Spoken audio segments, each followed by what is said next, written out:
Hi everybody, this is Laura and Arnie with Crazy Cool Cakes. If you're a big Jack Skellington fan like I am, you're gonna love this tutorial. Let's go ahead and get started. I'm gonna start by sculpting Jack Skellington's head. My topper is gonna fit perfectly on top of an 8-inch cake tier, so I'm using a good amount of gum paste. And this is solid gum paste. It weighs a little over a pound. As you saw, I rolled it into a perfect ball and then into this semi-cone shape. Here, I've identified the exact center of his head. I want to semi-flatten the upper half of his face, which will make his mouth stick up just a little bit. Making the eye sockets is pretty fun. Here I'm using a smaller rolling pin to press in 2 holes into his face. This will be the bottom of the eye sockets. Now all I need to do is to gently push and shove the rest of the gum paste upward to create the rest of the socket. I'm constantly moving my rolling pin in a semicircular motion to keep the inside of the socket nice and smooth. For his nose, I'm going to create 2 small holes using my medium-sized ball tool, and I'll begin to widen the openings using a circular motion. While the ball is in the gum paste, I'm going to begin to gently push the gum paste upwards so that it'll elongate his nostrils. Here I'm making the very tips of the nostrils nice and pointy. Now I want to give Jack an adorable smile, and I'm going to do this by using one of my pick tools. When doing this, make sure that the curved point is facing away from your gum paste. Slightly curve the center of his mouth upward. This makes him look super cute. Now this part is a lot of fun. To make all the little tiny cracks in his mouth, I'm going to use a very sharp spatula. The lines don't need to be straight. It actually looks better if some of the little lines and cracks are a little bit crooked. Whenever I'm creating character toppers like this one, it really does help me to have a picture of what I'm making in front of me.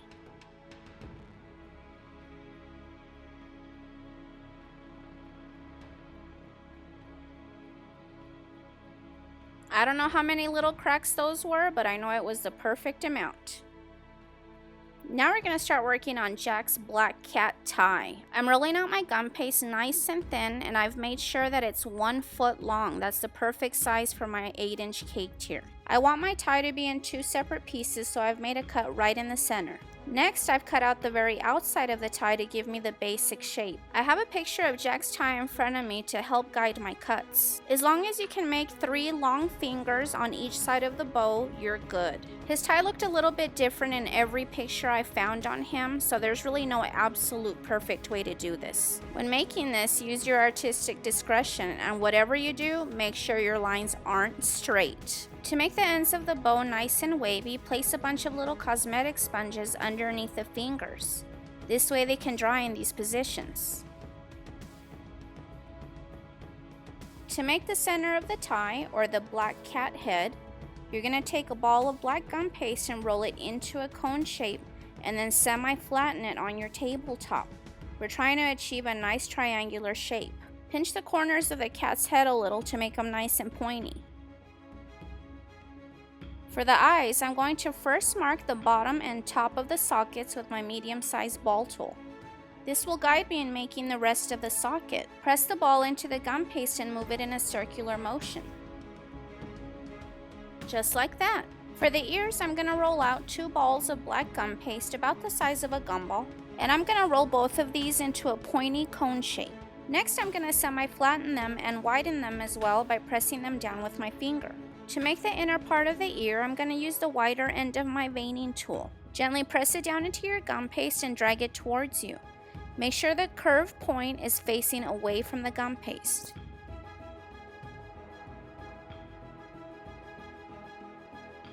You can use your finger to smooth out any lines. Next, I'm going to align the cat's ears and place the head exactly where it's going to go. I'm making a light mark with my blade so I know exactly where to make my cut. I'm bending my blade to follow my tracing so that the ears sit nice and flush on the cat's head. I've added a little bit of glue to the ears, and I'm going to place them on the head at the same time. Press them down so they're nice and stuck. While everything we've made begins to dry, let's go ahead and add all the beautiful little white details on Jack's tie. For this, all we need to do is roll out some white gum paste nice and thin and cut out several little thin strips. I'll be trimming the end of every little strip I use to make it nice and pointy. You can trim each strip as needed and then randomly place on the tie. The trick to this white detail is just making sure the lines aren't straight. Remember that you can always have a picture of Jack's tie in front of you to use as your guide. This is a little time consuming but super relaxing. I was listening to my Nightmare Before Christmas soundtrack when I was working on this. Okay, close to done. Cool. Now we're going to add some white to the inside of the cat's eye sockets. For this, all you're going to need is 2 small pieces of white gum paste and roll them into a capsule shape and flatten them as much as you can with your finger. Add a little bit of glue to the inside of the socket and then place a little white oval in there. I'm using my medium-sized ball tool to smooth out the inside and to make sure that it fits perfectly inside the socket. Okay, for me, this is the funnest part ever. I'm going to use some black airbrush color and a really pointy brush to paint the inside of the sockets as well as the nose. Make sure that the bristles are nice and pointy and that they're not spread out at all, or else you might accidentally color the outside of the socket and the nose. Just be super careful. Look at it very carefully so you don't miss any spots.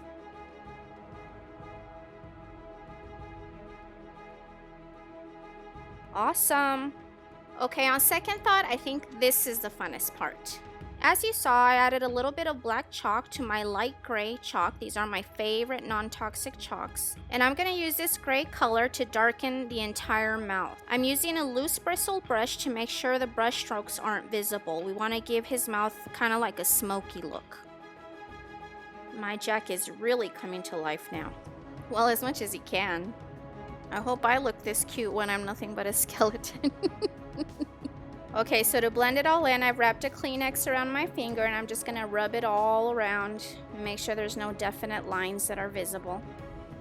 Now to darken the inside of his mouth, I'm going to use a very fine bristled brush. And for this, I'm only going to use black. So I'm going to start by darkening the entire mouth opening. And just be very careful that your chalk doesn't go flying everywhere. I have better control of my color if I just do one small section at a time. Since I really enjoy dusting color, this next part for me is super relaxing. This is very sped up here, but it does take quite a bit of time, so just be patient and just be very careful with your color that you only get the color inside the little tiny lines. Put on some really good music and just have fun.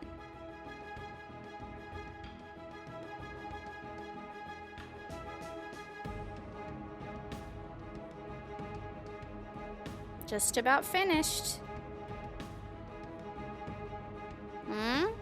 How cool is that? The very last thing we're going to do is roll out some white gum paste. We're going to cut Jack Skellington's neck. Well, we're not going to actually cut his neck. We're going to make his neck. I'm cutting this about 1 inch wide and about 3 inches long. Now I can finally start working on my cake. This is an 8-inch cake tier, and as you can see, all of my layers have been torted, dammed, and filled, and I'm giving my cake a really nice crumb coat. And then after that, we're giving our cake a really nice outer coat of our thick consistency icing. Make sure to check out all of our tutorials on all of these techniques. To help me perfectly align the black stripes that are going to be decorating the outside of my cake, I've traced an 8-inch cake board on top of some white paper and I've cut it out. I've folded it over 4 times and this gives me a total of 16 sections. After pinning down my circle, I'm adding 1 pin near the top edge of the cake right where each line is. Time to go back in the fridge. So after rolling out this black fondant, for some reason my camera decided to quit recording. So I apologize that you don't see me cutting out my pinstripes with this really cool strip cutter that I have, but you'll need a total of 16 pinstripes, and of course I'll provide the link to the tool that I used underneath the video. You saw me placing Jack's head on top of the cake because since he is not going to be perfectly centered on the top, I need to see exactly where he's going to go, and I want all of my pinstripes to meet underneath where the head will be. So I placed a pin on top of the cake exactly where Jack's head will go. Now all I need to do is add a little bit of water to the back of each pinstripe, and I'm going to just carefully and as straight as possible add each stripe one at a time. As I go along, I'm removing each pin, and at the top of the cake, I make sure that my pinstripe is angled straight towards where Jack's head will be.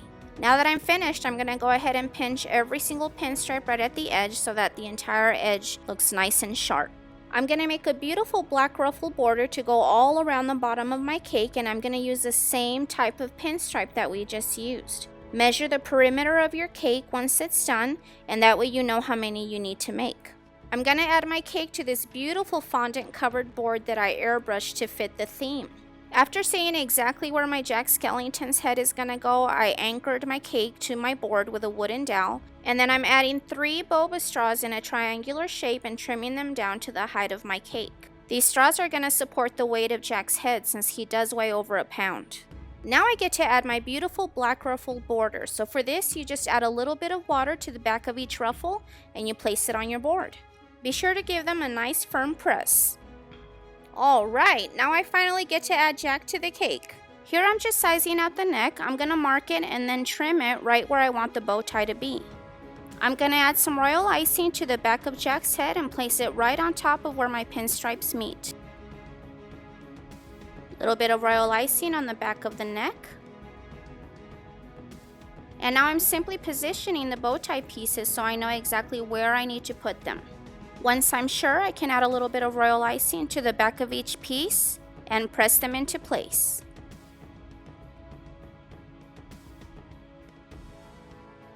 If you have a little royal icing squirt out like I just did, just take a damp paintbrush and wipe it off. This will disappear once we steam our cake. Last but not least to go on, our adorable black cat. How beautiful is this? Now let's give the entire cake a nice steam. Everything will get nice and shiny. Any edible glue stains or royal icing stains are gone. Now that's a Jack Skellington cake. What do you think, baby? It's beautiful. We hope you enjoyed this tutorial, everybody. Thanks for watching. Take care, everybody. Want to see some more awesome tutorials? Well, we have them. If you'd like to learn how to make a beautiful pumpkin cake, click on the video on the left. If you'd like to learn how to make some adorable Angry Birds Bad Piggies, click on the video on the right. We'd like to invite you to visit our online shops, and we would love it if you could follow us on our social media. You can find all the links underneath the video. But more importantly, don't forget to subscribe. We appreciate all of our subscribers.